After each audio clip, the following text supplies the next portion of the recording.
কিছু সম্পর্কের শেষ নেই। হ্যাঁ, আমি বন্ধুত্বের কথা বলছি। সেই সম্পর্কটাকে ধরে রাখাটাই বড় কথা।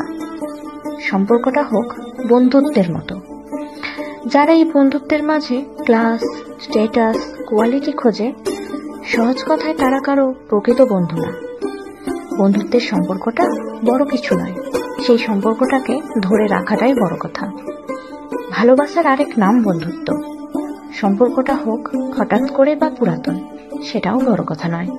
বড় কথা হচ্ছে আমাদের মন মানসিকতা, যেটা বন্ধুত্বের মূল্য দিতে জানে। আর এই সমস্ত বন্ধুত্বগুলো বেঁচে থাকুক 1000 বছর ধরে। বন্ধু শব্দটি যতই ছোট হোক, এর গভীরতা আর